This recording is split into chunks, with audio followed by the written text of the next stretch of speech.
Assalamu alaikum. How are you all? Welcome to my channel Abrish Knowledge Vista with another video. So in this video I will discuss about origin of biology, origin of cells and what are cells. So let's get start. So first जो हमारा point है वो है biology origin. सो biology की detail video previous में मैं discuss कर चुकी हूँ, सो वहाँ पे देख सकते हैं। तो बायोलॉजी की यहाँ पर जस्ट डेफिनेशन बताऊँगी कि study of life of living organisms, जानदारों की ज़िंदगी के बारे में जो स्टडी होती है वो बायोलॉजी कहलाती है। सो ओरिजिन किसे कहते हैं या ओरिजिन किसे कहते हैं? स्टार्टिंग पॉइंट को। स्टार्टिंग पॉइंट मीन टू से कि जहाँ से किसी चीज़ का आगाज़ होता है। तो आगाज़ कैसे हुआ बायोलॉजी का, कैसे जानदारों को, साइंटिस्ट को पता चला कि लिविंग ऑर्गेनिजम्स जो हैं वो अर्थ पर या उनकी इकसाम के बारे में या सारी चीज़ों के बारे में कैसे डिस्कशन हुई। साइंटिस्ट थे एक जिनका नाम था अरिस्टोटल जो थे उन्होंने अपना वर्क स्टार्ट किया था 322 BC में, 322 बिफोर सेंचुरी में उन्होंने अपना वर्क स्टार्ट किया। अब वर्क उन्होंने कहाँ पे स्टार्ट किया? वो एक आइलैंड पे गए, island of Lesbos. So Lesbos का आइलैंड जो है वो टर्की के पास है। वहाँ पे एक समुंदर है, एगियन समुंदर। So you can search on internet पे। तो उस समुंदर के पास ही आइलैंड था। तो जाहिर है जब आइलैंड था तो पास समुंदर था, तो उन्होंने वर्क किस पे स्टार्ट कर दिया? अपना मेरीन लाइफ पे। समुद्री ज़िंदगी है, समुंदर के अंदर जितने जानदार रहते हैं उनके बारे में उन्होंने डिस्कशन या वर्क अपना स्टार्ट किया। पर ओनली उन्होंने ऑब्जर्व ऑर्गेनिजम्स को या जानदारों को किया था, इसलिए उनका कोई एक्सपेरिमेंटली या लैब वर्क नहीं था। सो इस जो ऑब्जर्वेशन के बिहार पर उन्होंने बुक्स लिखी अपनी इस जो है सफ़र के बाद। तो वो हिस्ट्री ऑफ एनिमल के बारे में स्टडी की उन्होंने बुक्स लिखी कि कौन कौन से जानदारों के वहाँ पर रह चुके हैं, कौन कौन से पहले मौजूद थे, सारे सब के बारे में। दैन उन्होंने जनरेशन ऑफ एनिमल्स बताई, कौन कौन से जानदारों की नस्लें वहाँ पर एक साम रहती हैं, मूवमेंट ऑफ एनिमल्स, जानदार कैसे मूव ऑन होते हैं, एंड पार्ट्स ऑफ एनिमल्स, उनकी कौन कौन से बॉडी पार्ट्स हैं। तो अगर आप चाहें further detail so you can search these books on internet पे। तो अरिस्टोटल की इस ऑब्जर्वेशन के बिहार पे हम इनको फादर ऑफ बायोलॉजी बोलते हैं। और अरिस्टोटल को फर्स्ट जो है इन्होंने स्टार्ट किया था बायोलॉजी के बारे में या लिविंग ऑर्गेनिजम्स के बारे में स्टडी को। जी नेक्स्ट अरिस्टोटल के बाद जो साइंटिस्ट आए वो थे चार्ल्स डार्विन ने 1809 में अपना वर्क स्टार्ट किया था, यानी जैसे जैसे टाइम या सेंचुरी मूव ऑन हुई। सो एक ब्रिटिश साइंटिस्ट थे ये जो कि नेचुरलिस्ट भी थे, यानी कुदरत को सर्च करने वाले थे। तो वो भी इन्होंने अपनी सर्च के लिए आइलैंड को चूज़ किया, आइलैंड ऑफ गैलापागोस का आइलैंड अफ्रीका के पास है। सो इसके जो नियरेस्ट पॉइंट लगते हैं वो साउथ अमेरिका, ऑस्ट्रेलिया भी लगते हैं। वहाँ पर मौजूद उन्होंने स्टडी की थी लोकल प्लांट्स और एनिमल्स की जितनी भी वहाँ पर स्पीशीज़ थी उनके बारे में उन्होंने डिस्कशन या स्टडी की। वहाँ पर जानदारों के बिहेवियर्स, जानदारों के फिजिकल स्ट्रक्चर्स उन्होंने वहाँ पर डिस्कस किए। सो इस अपनी ऑब्जर्वेशन या डिस्कशन के बाद उन्होंने दो अपने जो है वो की पॉइंट लिखे, या दो जो है अपनी ऑब्जर्वेशन जो उन्होंने हमें दी वो ये थी।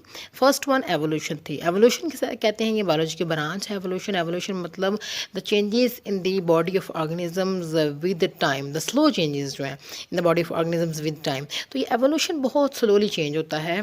एक जानदार के जिस्म को, उसकी अदातो इतवार को, उसके स्ट्रक्चर को स्लोली चेंज करता है जनरेशन टू जनरेशन, मतलब एक नस्ल से दूसरी नस्ल के अंदर जो है ये सारा सिस्टम होता है। सो उन्होंने कैसे ये देखा? उन्होंने देखा कि कुछ जानदार जैसे कि एक परिंदा वहाँ पर उन्होंने जो है वो देखा फिंच।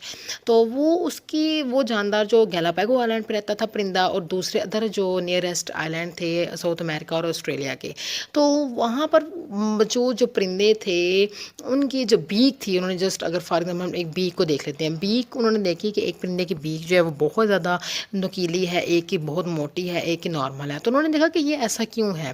तो जब उन्होंने उनके जो है वो न्यूट्रिशन यानी उनके जो फूड को या उनके बिहेवियर को डिस्कस किया, तो देखा कि जो जानदार जिनकी चोंच या बीक मोटी है वो सीड ईजिली खा सकते हैं, जिनकी चोंच पतली है वो ईजिली कीड़े मकोड़े जो हैं वो ज़मीन से प्लग करके खा सकते हैं। सो इट्स मीन उन्होंने कहा कि इनकी जो बॉडी स्ट्रक्चर है वो अकॉर्डिंग टू इन्वायरमेंट एडजस्ट हुआ है। सो उन्होंने देखा कि ज़ाहिर सी बात है अब जानदार जो कि वहाँ पर रह रहे हैं परिंदे वगैरह जिनकी चोंच में ये फ़र्क आया, तो इट्स मीन उनके एनवायरनमेंट के अंदर जिस चीज़ की ज़रूरत थी उनकी बॉडी में चेंज की, उसके मुताबिक नस्ल दर नस्ल जो है वो उनकी चीज़ें जो है वो ट्रांसफ़र होती रही। सो उसको उन्होंने क्या नाम दे दिया? एवोल्यूशन। के जानदारों की जो बॉडी के अंदर तब्दीली है वो एवोल्यूशन की वजह से है कि उनके अंदर नस्ल दर नस्ल ये तब्दीली आती रही है, और इन्वायरमेंट में, मौजूदा इन्वायरमेंट में जिस चीज़ की उनको ज़रूरत थी, जिस बॉडी के हिस्से की, वो हिस्सा जो है उस हिसाब से ढल गया। नेक्स्ट वन जो उन्होंने पॉइंट डिस्कस किया वो था नेचुरल सिलेक्शन। उन्होंने कहा बात सिर्फ नेचर भी जो है वो जानदारों को सिलेक्ट करती है। कैसे? जैसे एक डिजास्टर आता है, डिजास्टर मतलब कुदरती कोई तब्दीली आती है, जैसे कि हम अर्थक्वेक बोल लेते हैं, या हम कह सकते हैं जो आजकल जो चल रहा है पैराडोमिक वायरस जो है कोरोना।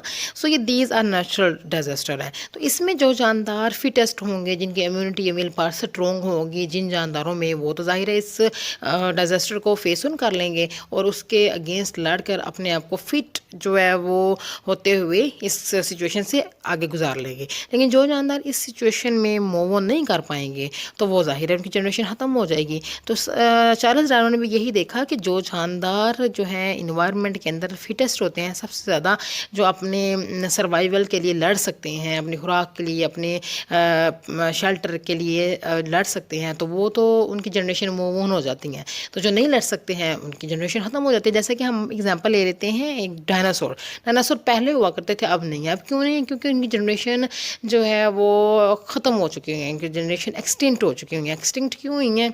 क्योंकि उनकी जनरेशन में तब्दीलियाँ इस तरीके से आई कि फर्दर जो है वो इन्वायरमेंट में एडजस्ट ही नहीं कर पाई। तो आहिस्ता आहिस्ता करते करते करते उनकी जनरेशन ख़त्म हो गई मुकम्मल। तो आज जो प्रेजेंट फॉर्म है वो अब बर्ड्स हो गए हैं।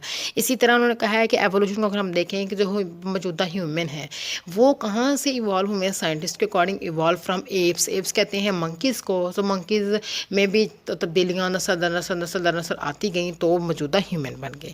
तो these are all about evolution. So आप कह रहे हैं कि नेचुरल सिलेक्शन भी मैंने आपको बता दिया। इस अपनी जो है थेरी के बिहाव पर चार्ल्स डार्विन को ने अपनी जो एक ऑब्जर्वेशन की, उसके बिहाव पर इसने एक थेरी बनाई जिसको हम थेरी ऑफ नेचुरल सिलेक्शन भी बोलते हैं। इसी बिहाव पर हम इसको फादर ऑफ एवोल्यूशन भी कहते हैं। These are all about biology origin. Next में हमारे पास पॉइंट आ जाता है कि सेल्स ओरिजिनेट कहाँ से हुए। तो एक साइंटिस्ट थे जिनका नाम रॉबिट हुक था। रॉबिट हुक ने अपना वर्क स्टार्ट किया था 1665 में। ओवेस इन्होंने वर्क चार्ल्स डार्विन से पहले स्टार्ट किया था, लेकिन क्योंकि इनका ओरिजिन सिर्फ बायोलॉजी में है इसलिए मैंने इनको बायोलॉजी के पोर्शन में रखा, और इनका ओरिजिन क्योंकि सेल्स में है इसलिए इनको सेल्स वाले पोर्शन में ऐड किया। तो इन्होंने सबसे पहला जो अपना वर्क स्टार्ट किया था, उन्होंने स्टार्ट किया था डेड सेल्स के ऊपर अपना वर्क स्टार्ट किया था। क्योंकि जितने भी साइंटिस्ट होते हैं उनकी रहाइश या उनकी जगह जहाँ पर होती है वहाँ पर उन्होंने लैब बनाई होती है, छोटी साइंस लैब, जहाँ पर वो अपना इस तरह का वर्क वगैरह स्टार्ट करते हैं।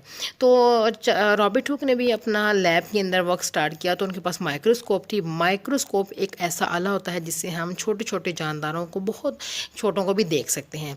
क्योंकि माइक्रोस्कोप उनकी खुद की हैंडमेड थी, खुद बनाई हुई थी, और उसमें भी इतनी एडवांसमेंट नहीं थी कि इतनी डेप्थ में जानदारों की जिस्म के हिस्सों को देखा जा सके, लेकिन फिर भी वो जो आम आँख से नज़र नहीं आ सकते वो उसमें नज़र आ जाते थे। अब उन्होंने क्या किया, एक दिन उन्होंने पीस ऑफ कॉर्क लिया, यानी लकड़ी का टुकड़ा, या जैसे मैंने एक बना के आपको दिखाया, वह टहनी है, ये एक लकड़ी जो है उसका ये उतारा उन्होंने दरख्त से उसको। तो उस टहनी का छोटा सा पार्ट जिसको हम कॉर्क बोलते हैं वो लेके उन्होंने माइक्रोस्कोप में देखा। जब माइक्रोस्कोप में देखा तो इस किस्म का कोई स्ट्रक्चर उनको नज़र आया, यानी ये कंपार्टमेंट, ये हिस्से जो है ऐसे ये हेक्सागोनल टाइप बने हुए हैं, जिसको उन्होंने कहा कि ये तो बिल्कुल ऐसे लगते हैं मक्खी के छत्ते की तरह, जैसे हनी कोम लाइक लगते हैं ये। तो जब उन्होंने इस कंपार्टमेंट को डीपली देखा, ऑब्जर्व किया, तो उन्होंने कहा कि ये कंपार्टमेंट बिल्कुल ऐसे हैं जैसे कि एक छोटा लिटिल रूम होता है। तो उन्होंने इसको क्या बोल दिया, सेलुला। सेलुला एक लैटिन वर्ड है जिसका मतलब होता है कंपार्टमेंट या ही लिटिल रूम। तो इस बिहाव पर जो है सेलुला के बिहाव पर इसको क्या नाम दे दिया गया कंपार्टमेंट को, सेल का, जो प्रेजेंट इसका नेम है। तो क्योंकि इन्होंने स्टडी की थी कॉर्क सेल पे जो कि डेड सेल थे, तो इसलिए हम क्या बोलते हैं कि फर्स्ट डेड सेल की जो स्टडी की थी वो किसने की थी, रॉबिट हुक ने की थी। तो स्टडी तो क्योंकि ये कंपार्टमेंट की तरह उसको नजर आया, छोटे छोटे हिस्सों की तरह, इसलिए उन्होंने इसको क्या नाम दे दिया, सेल का, जो कि कहाँ से निकला है word cellula, Latin word mean compartment और लिटिल रूम। जी नेक्स्ट वन जो हमारे पास रॉबिट हुक के बाद जो साइंटिस्ट थे जिन्होंने फर्दर सेल की स्टडी को मूव ऑन किया वो थे एंटोन वैन लेeuwenhoek उनका नाम था। इन्होंने स्टार्ट किया अपना वर्क 1674 में। तो क्यों इन्होंने स्टडी जो है वो स्टार्ट की थी लिविंग सेल पे, क्योंकि रॉबिट हुक ने डेड सेल को लिया था तो उन्होंने लिविंग सेल उन्होंने कहाँ से लिए, उन्होंने पॉन्ड वाटर लिया, एक जो तालाब का पानी होता है उसको लेके उन्होंने जो है वो माइक्रोस्कोप के नीचे ऑब्जर्व किया। तो उसके अंदर उनको एनिमल क्यूल्स नज़र आए। एनिमल क्यूल्स मीन एनिमल जैसे जानदार नज़र आए। लेकिन वो एनिमल्स तो ज़ाहिर है नहीं थे, लेकिन बहुत छोटे-छोटे जानदार थे जो कि मूव कर रहे थे उसके अंदर ना, उन्होंने उनको क्या नाम दे दिया, एनिमल्क्यूल्स का नाम दे दिया। तो उन्होंने इस छोटे-छोटे मूव होने वाले जानदारों के बिहाफ पर कह दिया कि ये जो है क्या है, लिविंग सेल हैं। सो लिविंग सेल क्योंकि ये मूव कर रहे हैं, आगे पीछे आ जा रहे हैं, सो इस बिहाफ पर उनकी स्टडी के बिहाफ पर हम इनको क्या कहते हैं, फादर ऑफ माइक्रोबायोलॉजी कहते हैं। माइक्रो मीन्स स्मॉल जानदार, बायोलॉजी की स्टडी जो होती है, तो स्मॉल जानदारों की जो ज़िंदगी के बारे में स्टडी थी वो सबसे पहले किसने की थी, एंटोन वैन लेeuwenhoek ने की थी। नेक्स्ट साइंटिस्ट जो आए थे जिन्होंने इसी स्टडी को फर्दर आगे मूव ऑन किया वो थे शील्डन, तो थॉमस चिल्ड्रन, थेडर शवान। तो इन्होंने वर्क स्टार्ट किया 1838 में, यानी कि नेक्स्ट जो है वो मूव ऑन हुई सेंचुरी फर्दर। तो जो थॉमस चिल्ड्रन थे उन्होंने डिस्कवरी स्टार्ट की थी प्लांट जो है के ऊपर। उन्होंने कहा कि तमाम प्लांट्स भी सेल से मिलने से बने होते हैं, और जबकि थॉमस शवान ने जो है वो थेडर शवान जो है उन्होंने डिस्कवरी स्टार्ट की थी एनिमल के ऊपर। उन्होंने कहा कि एनिमल्स भी इसके मिलने से बने होते हैं, सेल से। सो इन सब साइंटिस्ट की कोशिशों और वर्क के वजह से जो है वो सेल जो हम डिस्कस कर रहे हैं या आज हम जो पढ़ रहे हैं वो हम तक उसकी इंटरनल एक्सटर्नल सारे स्ट्रक्चर जो है वो हम तक पहुँचे। So all this discussion is about cell. Next one